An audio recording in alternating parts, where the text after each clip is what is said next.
ಗುರುಸಾಕ್ಷಾತ್ ಪರಬ್ರಹ್ಮ ತಸ್ಮೈ ಶ್ರೀ ಗುರುವೇ ನಮಃ. ಇವತ್ತು ಪ್ರಸನ್ನ ಪಾರ್ವತಿ ಅಂಬಿಕಾ ಸಮೇತ ದಿವ್ಯ ಗಂಗಾಧರೇಶ್ವರ ಸ್ವಾಮಿ ದೇವಸ್ಥಾನದಲ್ಲಿ ಇವತ್ತು ವಿಶೇಷವಾಗಿ ನಮ್ಮ ಶಿವರಾಜ್ ಕುಮಾರ್ ಅವರಿಗೆ ಒಳ್ಳೆ ಆರೋಗ್ಯ ಕೊಡಲಿ ಅಂತೇಳಿ ನಮ್ಮ ಶ್ರೀಕಾಂತ್ ಅವ್ರ ಗ್ರೂಪ್ ಎಲ್ಲ ವಿಶೇಷವಾಗಿ ಎಲ್ಲ ಹೆಸರು ಹೇಳಕ್ಕಾಗಲ್ಲ, ಅವ್ರ ಹೆಸರು ಪ್ರಧಾನವಾಗಿ ಹೇಳ್ಬಿಟ್ಟಿದ್ದೀನಿ. ಅದರಿಂದ ನಮ್ಮ ಚಂದ್ರಣ್ಣ ಅವರು ಬಹಳ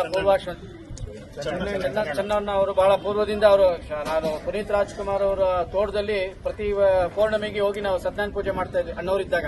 ಆ ಒಂದು ಬಾಂಧವ್ಯ ನಮಗೆ. ಅದರಿಂದ ಅವ್ರು ನಮ್ಮ ಗಂಗಾಧರೇಶ್ವರ ಅಂದ್ರೆ ಬಹಳ ಇಷ್ಟವಾಗಿರುವಂತ ದೇವಸ್ಥಾನ ಅವರಿಗೆ, ರಾಜ್ಕುಮಾರ್ ಅವರಿಗೆ ಈ ಧ್ವಜಸ್ತಂಭ ಅವರೇ ಮಾಡಿಸ್ಕೊಟ್ಟಿರುವಂತದ್ದು. ಆದ್ರಿಂದ ಆ ಶಿವರಾಜ್ ಕುಮಾರ್ ಅವರಿಗೆ ಇನ್ನೂ ಹೆಚ್ಚಿನ ರೀತಿಯಲ್ಲಿ ಒಳ್ಳೆ ಆರೋಗ್ಯ ಕೊಟ್ಟು ಹಲವಾರು ಜನಕ್ಕೆ ಒಳ್ಳೇದಾಗ್ಲಿ ಅಂತೇಳಿ ಗಂಗಾಧರೇಶ್ವರನ ಸಾನ್ನಿಧ್ಯದಲ್ಲಿ ಮಹಾಮೃತ್ಯುಂಜಯ ಆದಿತ್ಯಾದಿ ನವಗ್ರಹ ಮಹಾಗಣಪತಿ ಪುರಸ್ತರ ಆಯುಷ್ಯೋಮ ಅವರಿಗೆ ಇನ್ನೂ ಸ್ಥಿರವಾಗಿ ಒಳ್ಳೆ ಆರೋಗ್ಯ ಕೊಡಲಿ ಅಂತೇಳಿ ವಿಶೇಷವಾಗಿ ಆಯುಷ್ಯೋಮ ಮಾಡಿದೀವಿ. ಆ ಗಂಗಾಧರೇಶ್ವರನ ಅನುಗ್ರಹದಲ್ಲಿ ಪರಿಪೂರ್ಣವಾಗಿ ಅವರು ವಿಶೇಷವಾಗಿ ಆರೋಗ್ಯದಲ್ಲಿ ಬಂದು ಇನ್ನೂ ಹೆಚ್ಚಿನ ರೀತಿಯಲ್ಲಿ ಆ ಚಲನಚಿತ್ರಗಳನ್ನ ಮಾಡಲಿ ಅಂತೇಳಿ ಆ ಸ್ವಾಮಿ ಹತ್ರ ಪ್ರಾರ್ಥನೆ ಮಾಡ್ಕೊಂತ ಇದ್ದೀವಿ. ಹರ ನಮ ಪಾರ್ವತಿ ಪದಯೇ.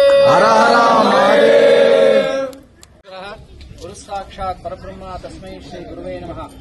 ಇವತ್ತು ಪ್ರಸನ್ನ ಪಾರ್ವತಿ ಅಂಬಿಕಾ ಸಮೇತ ದಿವ್ಯ ಗಂಗಾಧರೇಶ್ವರ ಸ್ವಾಮಿ ದೇವಸ್ಥಾನದಲ್ಲಿ ಇವತ್ತು ವಿಶೇಷವಾಗಿ ನಮ್ಮ ಶಿವರಾಜ್ ಕುಮಾರ್ ಅವರಿಗೆ ಒಳ್ಳೆ ಆರೋಗ್ಯ ಕೊಡಲಿ ಅಂತೇಳಿ ನಮ್ಮ ಶ್ರೀಕಾಂತ್ ಅವ್ರ ಗ್ರೂಪ್ ಎಲ್ಲ ವಿಶೇಷವಾಗಿ ಎಲ್ಲ ಹೆಸರು ಹೇಳಕ್ಕಾಗಲ್ಲ, ಅವ್ರ ಹೆಸರು ಪ್ರಧಾನವಾಗಿ ಹೇಳ್ಬಿಟ್ಟಿದ್ದೀನಿ. ಅದರಿಂದ ನಮ್ಮ ಚಂದ್ರಣ್ಣ ಅವರು ಬಹಳ ಚಂದ್ರಣ್ಣ ಅವರು ಬಹಳ ಪೂರ್ವದಿಂದ ನಾನು ಪುನೀತ್ ರಾಜ್ಕುಮಾರ್ ಅವರ ತೋಟದಲ್ಲಿ ಪ್ರತಿ ಪೌರ್ಣಮಿಗೆ ಹೋಗಿ ನಾವು ಸತ್ಯನಾರಾಯಣ ಪೂಜೆ ಮಾಡ್ತಾ ಇದ್ವಿ ಅಣ್ಣವರಿದ್ದಾಗ. ಆ ಒಂದು ಬಾಂಧವ್ಯ ನಮಗೆ.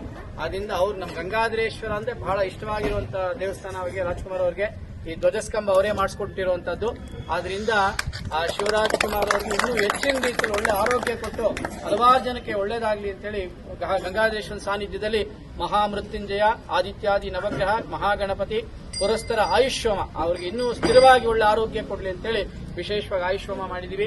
ಆ ಗಂಗಾಧರೇಶ್ವರನ ಅನುಗ್ರಹದಲ್ಲಿ ಪರಿಪೂರ್ಣವಾಗಿ ಅವರು ವಿಶೇಷವಾಗಿ ಆರೋಗ್ಯದಲ್ಲಿ ಬಂದು ಇನ್ನೂ ಹೆಚ್ಚಿನ ರೀತಿಯಲ್ಲಿ ಆ ಚಲನಚಿತ್ರಗಳನ್ನ ಮಾಡಲಿ ಅಂತೇಳಿ ಆ ಸ್ವಾಮಿ ಹತ್ರ ಪ್ರಾರ್ಥನೆ ಮಾಡ್ಕೊಂತ ಇದ್ದೀವಿ. ಹರ ನಮ ಪಾರ್ವತಿ ಪದಯೇ.